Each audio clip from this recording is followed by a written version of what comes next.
Hello, welcome back to my channel, or if you are new here, my name is Catherine. I'm a local realtor in Oregon and a content creator, and today I'm going to be making a sourdough video for you guys. Huge disclaimer, I am the biggest baking novice. I just started baking sourdough around 5.5 months ago, but there were many people in my community that requested this video after I shared some stuff about my sourdough, and so we are just going to get into it. I think this video would be so good for a beginner. If you are scared of baking, intimidated by it, I promise sourdough is not as daunting as people make it seem.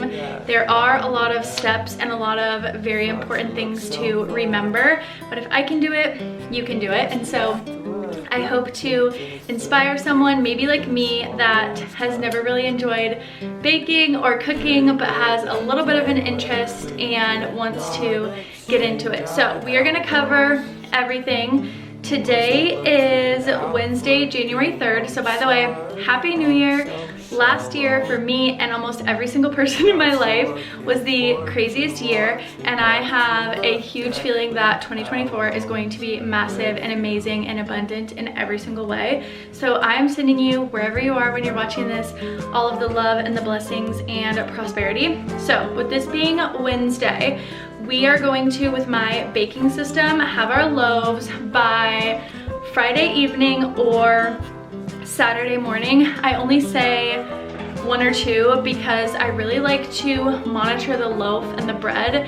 It's really dependent on like the temperature of my house, and I've gotten to the point where now I can tell when it needs to go in the oven or if it's underproofed, overproofed, or perfectly ready. And so I will explain all of that. Don't be scared by that.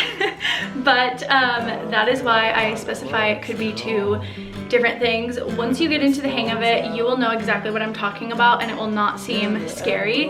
When I first started baking sourdough, I tried to rush the process so many times, and it was fail after fail. The loaves were super dense, they weren't rising, they weren't baking properly, and so I've just found that this is the best system to provide the best crumb, loaf, flavor, all of the above.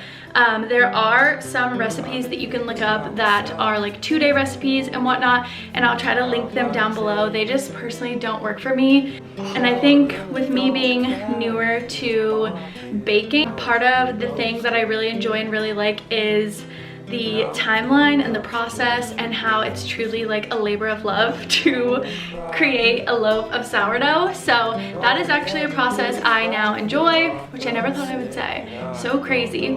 But yes, I just wanted to share that little tidbit. I'm about to go out of town. My friend closed on a new home, and so I'm gonna help her move for a little bit, and then we're going to yoga, and I will be back tonight to create our levain. So if I am not baking, I will keep my starter in the fridge. However, I plan to bake, so I had these on the stove because I fed them last night. This is my rye starter, which, by the way, I wanted to add. A lot of people messaged me on Instagram and they're like, hey, like my starter is not rising, and a proper rise and bubble in your starter is so key to like having a good loaf. And so I recommend, if your starter is struggling to rise and get bubbly, add a little bit of rye flour. It tends to really react well to that. We're actually gonna be using this baby guy though. This is just my regular starter with bread flour. I just fed it last night, which I recommend feeding twice before you plan to bake. And this is not even close to being ready, so we're actually gonna keep this on the stove, and then we will come together at the end of the day today to make our levain or levain. The levain is going to help us create a more flavorful and just all around a better loaf. That is where we're basically going to take the starter and really stretch it out and increase the size of it before we make our dough. So that's where we're at. I will cover all of the starter, proofing, fermentation, all of that good stuff as we bake, and I'll show you how you also do not need any fancy things. I have some fancy tools that I have acquired or someone gifted me, but really all you need is an oven, some flour, and some water. So we will get into all of that, but I'm gonna go jet and then I will see you guys in a little bit. So excited to make this video for you guys, and I really hope it inspires you to start baking, being in your kitchen more, and sourcing as much as you can from your home. But I don't wanna cry. All we ever do is laugh it off, and I'm sick and I don't know why. Hello, I just got home from my yoga class. I made my sleepy time tea, but it is time for us to make the levain. I'm so tired. The hot yoga class was so fun though. I highly recommend. So I'm gonna show you how we make our levain, and then we will be ready to make our dough in the morning. My ratios for the levain are going to be 50 grams of sourdough starter, and then 100 grams of bread flour and 100 grams of water. I just use the water from my refrigerator. You can use whatever water you want. Some people get so crazy with sourdough and they're like, you can't use a metal spoon, you can't use tap water, but really I think you're fine using whatever you have. So I'm gonna show you guys how I do that right over here. Okay, here we have our starters. This one is ready to go for me, so I'm gonna take this and show you guys what to do. Okay, something that will be super helpful for you in your sourdough journey also is a food scale that's measured in grams, and then any sort of like measuring utensils are fine, but you are gonna wanna transfer into a bigger container because it's not gonna rise like our dough. However, it will rise quite a bit. So transfer into a larger container. I am just going to find one in here. Okay, so now this is our setup. We have another jar that's slightly bigger. We've got our bread flour, and like I said, we're gonna measure out 50 grams of the starter, 100 grams of water, and then 100 grams of bread flour.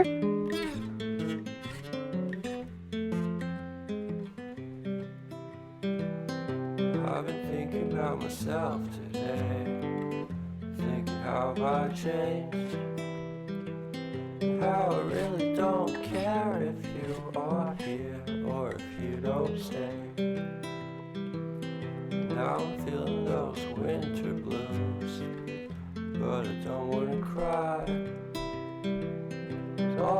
Okay, now that we have the 100 grams of water and 100 grams of bread flour in our starter, I just went ahead and mixed up the water with the starter first so it was well mixed, and then I'm just mixing in the flour now, and you're gonna want to make sure it's pretty well mixed, but you don't have to go too crazy here. Wasn't looking out for you, I'm sorry, I'm so shallow, but I'm still looking forward to watching part 2 of Deathly Hallows with to give that a tiny mix too, and then because I'm not going to be baking with this starter, I'm just feeding it so it can stay healthy. I'm going to put this guy back into the fridge, but it still looks nice and bubbly, and you guys, it literally smells so sour and so yummy right now. Okay, and then for our levain, you can kind of see in the light where the actual line is. There's some marks on the side from stirring, but what I like to do is just mark that so I can remember where it was at and see how much it grew. I'm gonna take my little dry erase marker, make a line where it's at, and then just the same as all my starters, I'm just covering it with some cheesecloth so that no hairs, no dust, no bugs, nothing can get into it. And then I ran out of rubber bands, so I'm just gonna tie this off with some twine.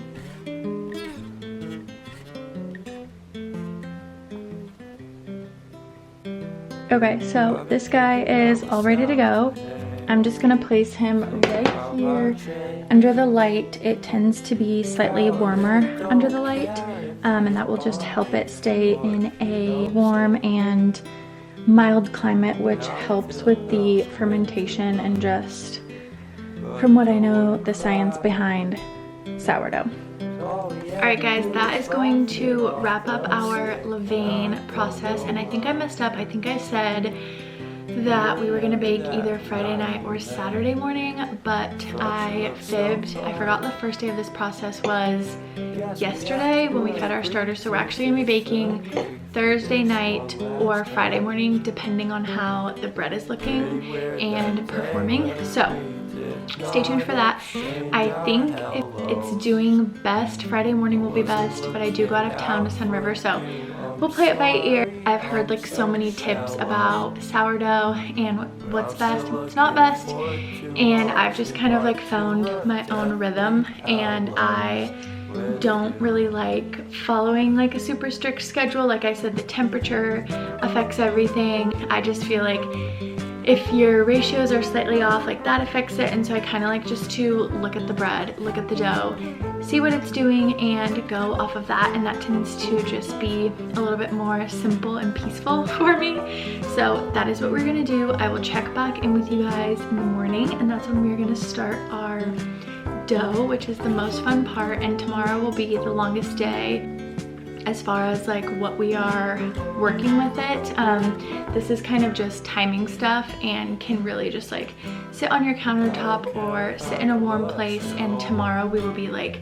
kneading, we will be stretching, we will be folding, which I will explain all of that and what that means and what that entails. But I hope this made sense and was helpful, and I'm gonna head to bed, and I will see you guys in the morning to make our dough. Good morning, welcome back. Today is the next day, and today's the day we are gonna make our dough. It is my favorite day by far of the entire process. It's so fun, a little bit time consuming, but in the best way. So we are gonna get started. We have our levain right there. It is nice and bubbly. It did its thing last night. And it just about a little over doubled in size, which is what you wanna see. So now we're gonna step over onto the countertop and start to make our dough. Okay, here you can see our levain. It's a little over doubled in size, and if the camera focuses, you can kind of see all of the little bubbles, which is key. So I'm just gonna pop this off. That is what you want the inside to look like. That is so bubbly, so perfect, and this is what we're gonna use to start making our dough. So I am going to grab everything I need, and then we're gonna get started. Okay, we're back over at our little station. Like I said, we have our levain ready to go, and then I also got this bucket as well as my food scale, and then I have some warm water. Like we talked about, sourdough does prefer warmer climates, and so warmer water is always awesome to use. And then we have our bread flour. So what we are going to do is we're going to incorporate all of this together. The recipe that I have created for myself is going to be 600 grams of warm water with the levain, and then also 1,100 grams of bread flour. So we are going to combine all of that together. Then we're gonna let it rest for about 30 minutes to an hour. I usually like to let it go as long as possible, so probably an hour. And then we're gonna come back and we will do our first stretch and fold. So I'm gonna show you guys how I put all of this together. I wanted to recommend this dried sourdough starter I got on Amazon. It is from She's Rooted Home, and this came super highly recommended. I have never used it, as you can see, because I ended up getting gifted some really amazing starter from a gal in my community, but this has absolutely amazing reviews, so I just wanted to include it because in the chance that you do not have someone in your community that is kind enough to gift you some starter, this is super easy. Essentially, you're going to add some water and you will have starter very soon. So highly recommend this if you cannot get your hands on some bubbly starter. Okay, here we are at our little station we have going on, and I am just going to take this levain and just put it right into, look at how bubbly and perfect that is. Oh my word, that is exactly what I want to see. And I was smelling it a second ago, It is smelling so sour, so good, and that is also a really, really good sign as well. So I'm just going to quickly scrape the sides and make sure we're getting all of it in there. And then we will add our water. Okay, I'm just going to pop the levain on our food scale. I'm gonna zero it out. And we're gonna add the 600 grams of warm water. We might have to get a little bit more. Or it might be right at 600. You made it. Okay, so right at 600. Like I mentioned earlier in the video, you do not have to have any fancy tools. I was gifted this one year for Christmas, but it is what I like to use. I'm going to stir all of the levain into the water and make sure it is well incorporated. And then we will start measuring out our flour. And then I'm going to zero the food scale out again. And we are going to add 1,100, which I don't know if I'll have enough, but I think I have a back stock of bread flour. So we're gonna add 1,100 grams of our bread flour.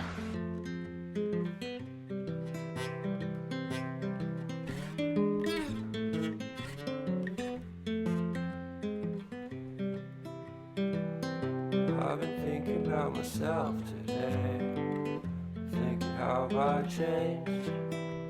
All right, so now that we have all of that in there, I'm going to remove my rings and we are just gonna mix this up by hand. You can mix it up with a KitchenAid if you want.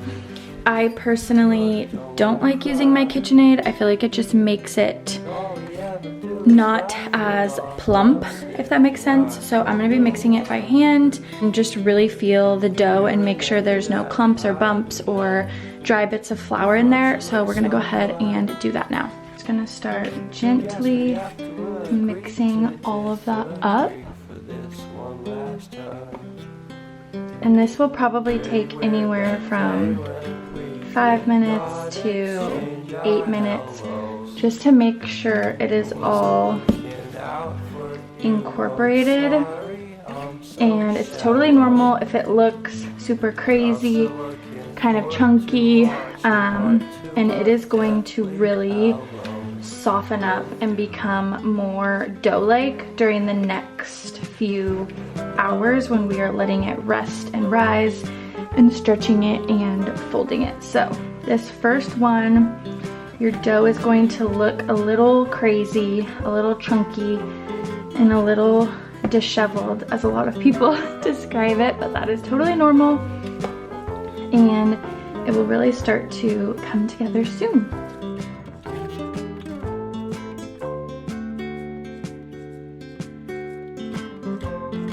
To be our finished product for now.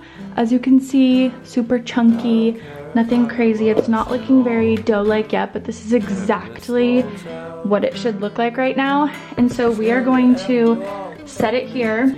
If you have a bucket cover, you can just pop that on. I'm actually going to use just a damp cheesecloth because I find the added moisture helps, but you can really use whatever you have at home for this. And so I just made this a bit damp, and then I'm just going to cover it over there, and we're gonna set a timer for 1 hour. If you are in any sort of rush, you can totally set it for 30 minutes. I would just monitor it. And so I will see you guys back here in 1 hour. I thought right now would be a good time to make our salt mixture to incorporate into the dough. Everyone kind of has their own rhythm that they use during this step. Some people add the salt during the last step that we just did. I've done it both ways, and I found that I like it this way a bit better. So let's go ahead and do that while the dough is resting. For my mixture, I'm just gonna zero this out. I do 35 grams of salt, and I'm just using coarse kosher salt. I really like this one. So we're just gonna measure out 35 grams. So shallow, but I'm still looking forward to more. Perfect. And then I just add 20 grams of warm water. So I'm zeroing out the scale one more time, and then I'm gonna add 20 grams of the water.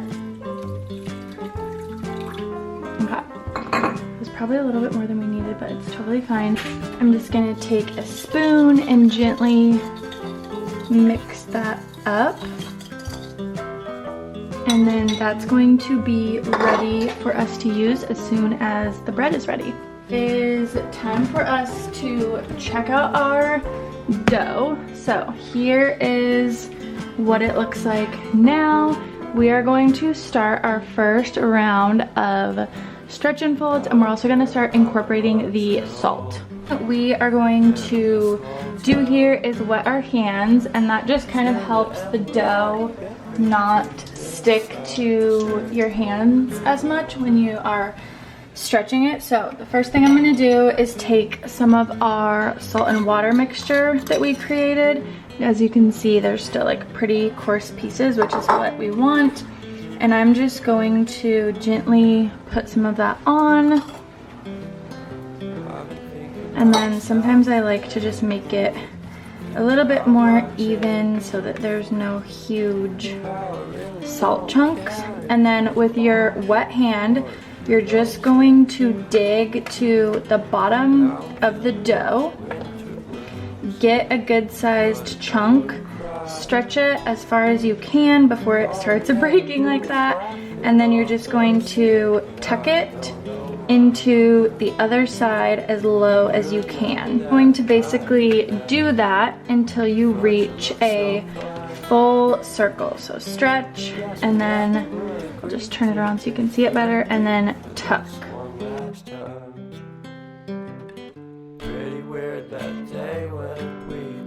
The purpose of the stretch and folds, based on the research I've done, is to basically strengthen the gluten and also incorporate air into the dough so we can see it rise more, and you'll start noticing that it will start increasing in volume as well. This is what you should be looking like at this point in time, and that's going to conclude our first round of stretch and folds. And then we are going to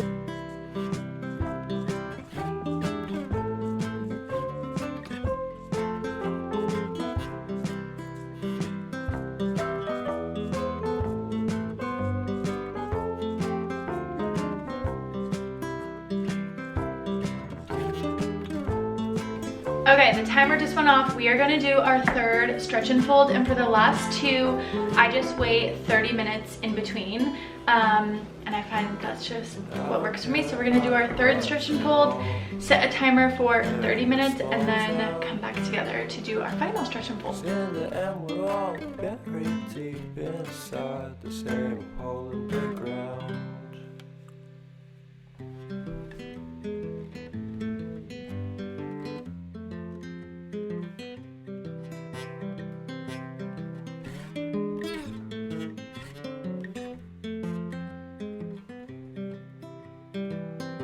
I've been thinking about myself today, thinking how have I changed. Okay, we just did our fourth stretch and fold, so that concludes, and now we are in our bulk fermentation stage, which is where the dough really gets a lot of volume, and then that is right before we're going to shape this guy and put them in for overnight cold proofing. So the next step is I'm gonna mark where this is with a dry erase marker, and we're gonna let this sit for around, I would say like 4 to 8 hours. Like I've mentioned many times, it really just depends on the dough, the temperature, and so many other things, and so I just like to monitor it.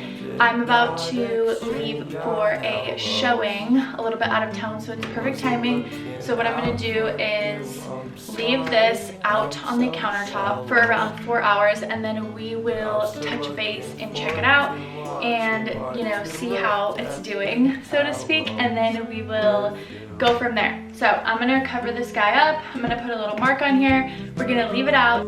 And then in the meantime, I'm also gonna prep some inclusions for one of the loaves. I'm about to go to town tomorrow to see some family in Sun River, and I thought it'd be fun to just bring some loaves for them to try. I brought them earlier in December and they really liked my sourdough, so I think I'm gonna do a cheddar garlic loaf because that's always super popular.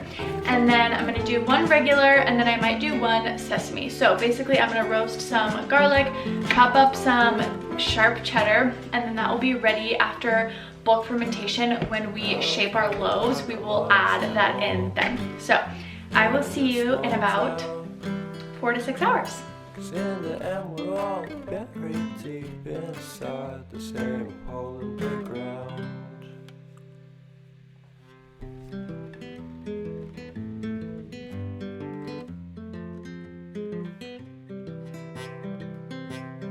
Okay, this is what it should look like, and then I'm just gonna transfer this straight into the oven so it can get nice and roasted. Thinking about myself today.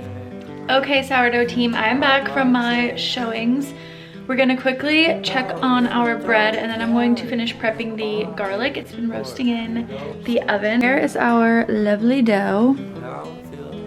Oh my word, it is almost about to pop out. So this is why I say monitoring the dough is a lot more important than following like a super strict regimen, because essentially your dough is ready for shaping when it has nearly doubled in size, so around like 40%, and ours has definitely over doubled. So I'm gonna let that sit for just a tiny bit longer. You guys, this garlic smells so stinking good. It's nice about roasting it like this is basically I'm just gonna squeeze and these are going to pop right out. So I'm gonna get those in this bowl, and then we will get all of our mix-ins ready and get ready to shape our loaves. I wish you guys could smell this right now. It smells so divine.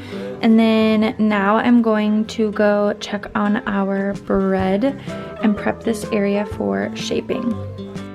So you guys, this guy keeps rising. He is officially popping out of the bowl, nice and bubbly, super thick, nice and jiggly, which is what we want. So I think I'm going to shape our loaves right now.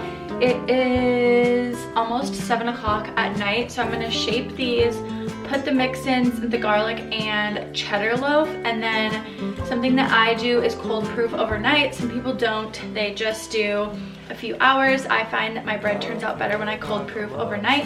So that is what we're gonna do today. So we are going to shape this, and I will show you how we do that. It is probably, I would say, the most difficult part, but it's not hard. So I will show you exactly all you need to know. So let's get to shaping. Make sure you have a big enough, clean, clear space where you can use basically the entire surface. Other things that are extremely helpful to have, but not necessarily, are a sifter. It just makes things a lot more even, and then also a bench knife. I just got this maybe like 3 months ago, and I did not have one in the beginning, and I turned out totally fine. So you don't need these, but they are a bit helpful. So what we're gonna do is just flour our surface, and this is just bread flour. Okay, now that our surface is well floured, we are ready to go on in. I did poke it, but this is so jiggly. As you can see, it's still a little bit stiff, which is what we want. So I'm going to put this out on the countertop, and then I will separate it into 3 loaves, and we can start shaping.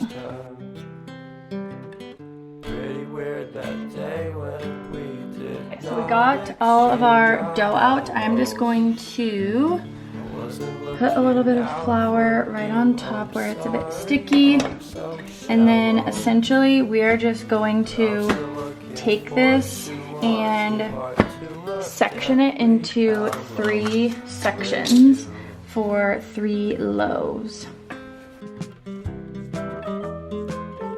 Okay, I'm gonna go ahead and set these 2 aside, and then we will focus on this guy right here.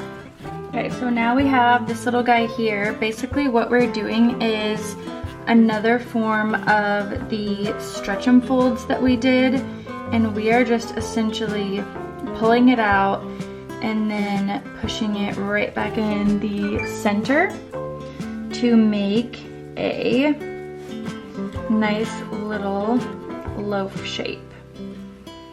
And so we are just going to do that. Make sure we're just tucking on all 3 of our loaves, and then I will show you the next step.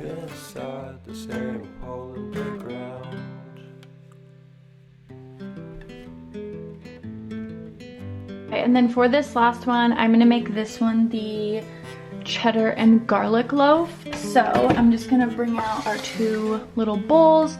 I went ahead and just chopped up the garlic so it was a little bit more digestible, and you're still getting like a nice little nugget but not an entire clove in your mouth. What I'm gonna do is just take this and sprinkle it evenly right here.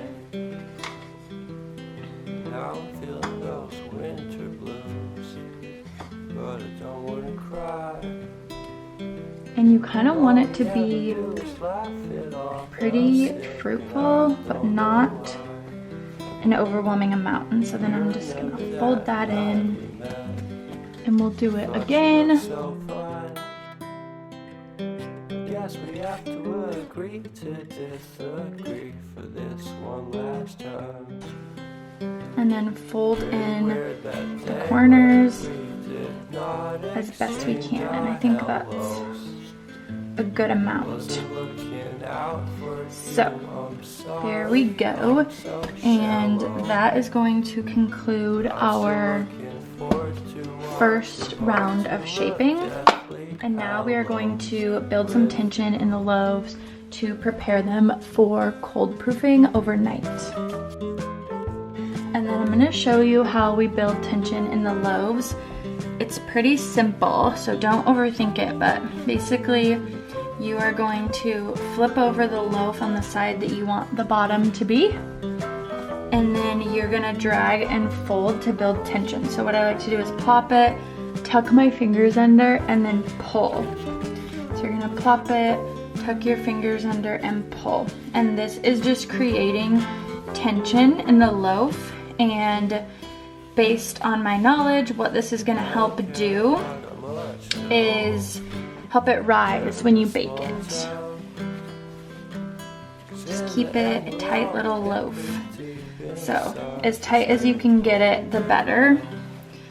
And again, you just wanna pull, tuck and pull, and just get it as tight and taut as possible.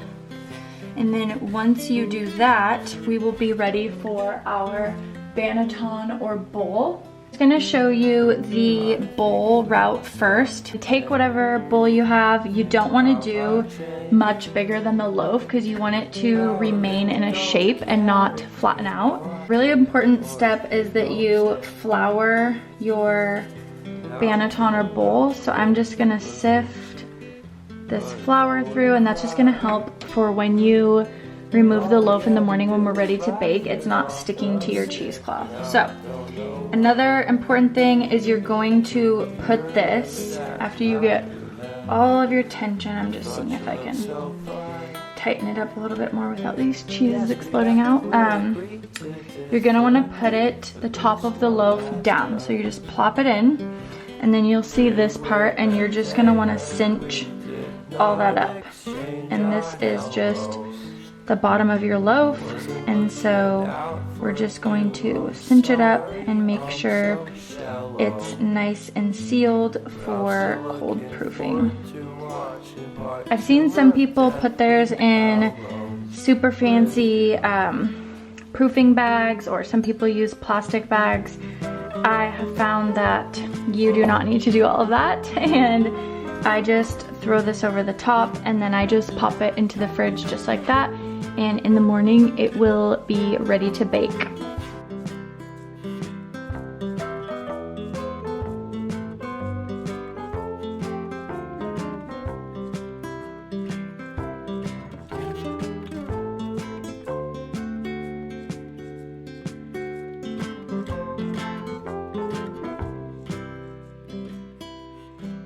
Okay, so we now have all of our 3 loaves in the fridge. They are going to what's called cold proof now.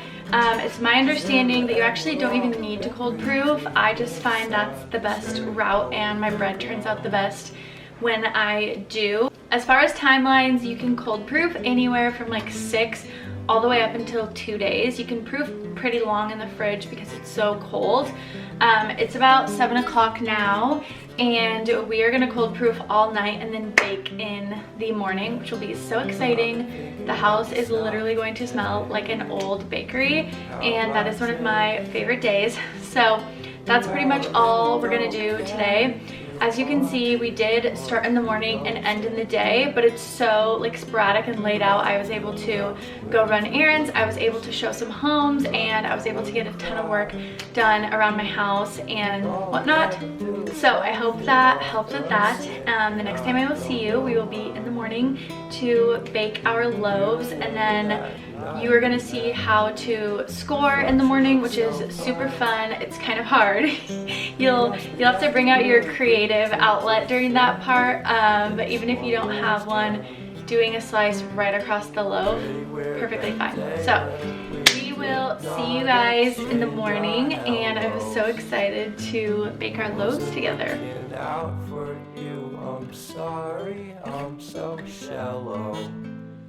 Okay, this is the fun slash hard part. I have all 3 of my loaves out here, and I'm just gonna set up a little area, and we are gonna score these and prep the loaves for baking. Good morning, friends. We are back in the kitchen. Today is baking day, which is the best day.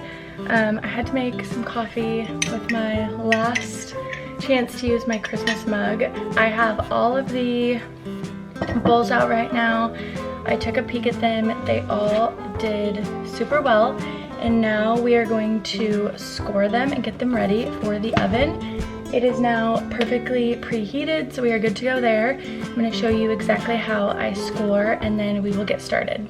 Okay, a few quick things you'll need for this step is some flour to flour the surface and the loaf, and then just a sifter like I mentioned, and then I also have this scoring tool.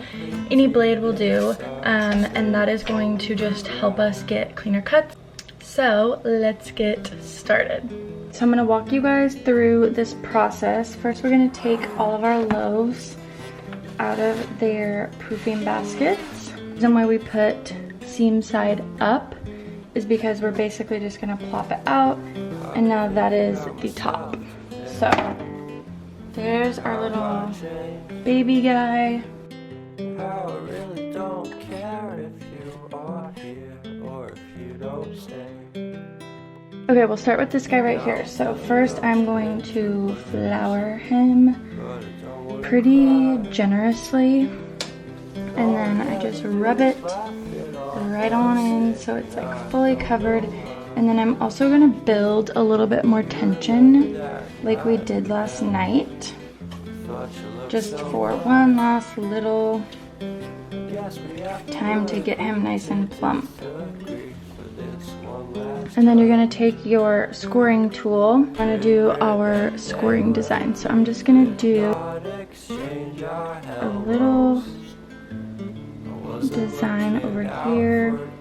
I'm sorry, I'm so shallow, but I'm still looking forward to watching part 2 of Deathly Hallows. And then I'll do another one on the other side. And I'm not going in too deep with my blade. These are more surface level cuts. And then in order to get the bread to rise properly, it needs like a big slit, so to speak, so it can make a beautiful ear. So I'm gonna cut this one quite deep, all the way across, so it can do its thing when baking and really have a good rise. We're gonna do the same process on our big cheddar garlic loaf.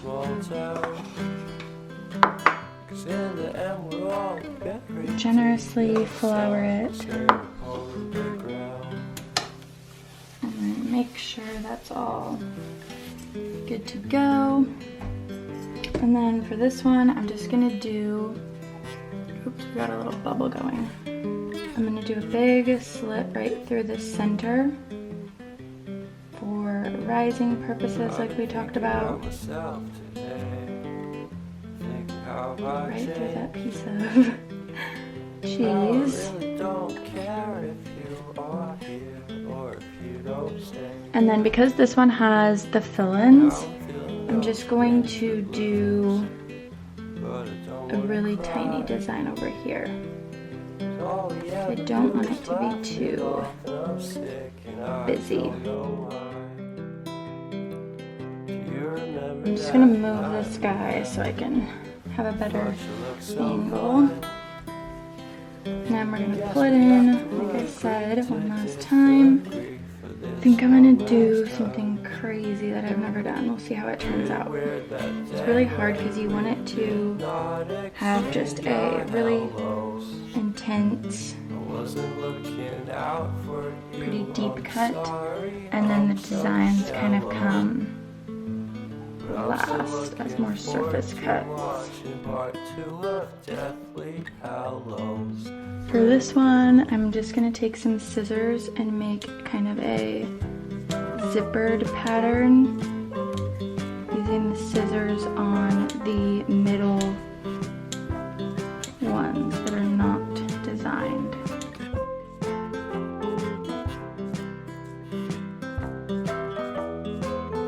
This is going to conclude our designs, and now we're going to prep them for the oven. Just move you guys right over to the oven. Remember to use your oven mitts because it is 500 degrees on the Dutch oven right now. Oh, it got nice and dirty again. Okay, so we are going to take the Dutch oven now that it is hot. We're gonna remove the lid. Perfect. Okay, I'm just gonna take some parchment paper, and a tip that I learned was to crinkle it up, and it just becomes a little bit more flexible. And then I think we're gonna start with our cheddar garlic loaf because it is busting open. So paper, and then we're just gonna plop that right into the Dutch oven. This is how it should look, and then you're just going to cover it up, and we're gonna bake that for 20 minutes in the oven, and then we will remove the lid and bake for another 5. Again, remove the lid and kind of let it get nice and toasty on top. Okay, and then just to make the process a little bit more seamless, I'm gonna prep the other two. Guess we have to agree to disagree for this one last time. Pretty weird that day when we did not exchange our hellos. We are good to go. Now we're just waiting for our current loaf in the oven, and then these two little guys will be ready to rumble. Alright you guys, it has been 20 minutes. So I am just, oh my gosh you guys, it smells absolutely divine. I'm just gonna take the lid off. Oh, she's coming along. That looks so delicious, you guys. So I'm just gonna take the lid off, and then like I said, we're gonna let it keep going for about 5 to 10 more minutes. You hear that sizzling? This looks so good. And by the way, this, in my experience, is exactly what you want to see. You want it to be slightly light, or at least I do. That's like the texture I like. But you don't want it to be so light because it might be a little bit doughy in the center still, and it will actually continue to bake a bit when it sits on the counter cooling. So there's our first loaf. She's all done. Let's see if I can do this with one hand without burning myself. We got the first loaf out, you guys. It smells so good, and it rose so much. Really proud of that one. Next I'm gonna bake this one, and I think I'm actually going to do everything but the bagel topping on this one. It's just so yummy and so fun for sandwiches, and I'm on like a little bit of a sandwich kick right now, so we will put some of that on there. Much, but we're popping that in, and we're gonna do the exact same process. First, lid on for 20 minutes, and then lid off for 5. Okay, I had to show you guys really quick before I forget. I know some of you will appreciate this. My sister-in-law made me the actual cutest apron, little tiny strawberries on it, and I just have to give her a shout out. She's so creative. She can knit, sew. She made me the cutest beanie for Christmas also. It is like so my style. It's like pink and beige with little hearts on it. But this, I'm sorry, this is the cutest thing I've ever been involved in. So anyways, shout out to my sister-in-law. I love it so much, and thanks for supporting my baking journey.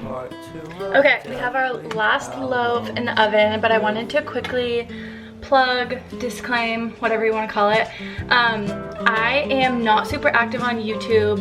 It's my New Year's resolution every single year to be, so hopefully this is the year, but I am not as active at responding to comments and whatnot, so wanted to plug my Instagram because I'm on there every single day for my real estate business and my content creation business. So if you have any questions, totally follow me there, or if you just want to see daily lifestyle and fashion content, you can follow me for that if you're so inclined. And I just love connecting there. It's kind of like more of like an intimate vibe to me, and I just, if you know me, I'm obsessed with taking photos and sharing them. And my point was, if you have any sourdough questions, I'm gonna probably be a lot quicker responding there than I will on like a comment here. So go follow me on Instagram, and we're almost done.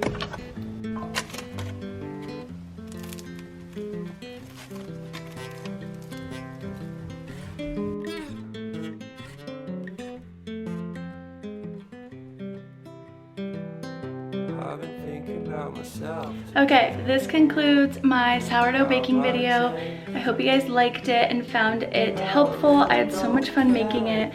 Like I said, this has been the best addition to my life. It brings me so much joy. I love gifting my loaves. I love sharing sourdough with people. I love when I let someone try my sourdough and they're like, this is really good. And so I highly recommend, if you are someone who doesn't like baking or in the past has not loved it, at least give it a go. Once you get in the rhythm, you guys, I promise it's so easy and it becomes like second nature. You recognize things with the dough, you recognize things with the rise, so you don't overproof or overbake. It becomes like second nature, and it is just so fun, so rewarding, and like I said before, like a true labor of love. And the best things in life take time, so we don't want any store-bought bread in 2024 with a bunch of fillers and bad stuff. We're making homemade sourdough, and it is absolutely delicious. And don't forget to let me know if you liked this video. Give it a thumbs up, subscribe to my channel. This is not my usual content, but there might be more like this coming soon, so let me know what you think, and I hope you guys are having the best time wherever you are, whenever you're watching this.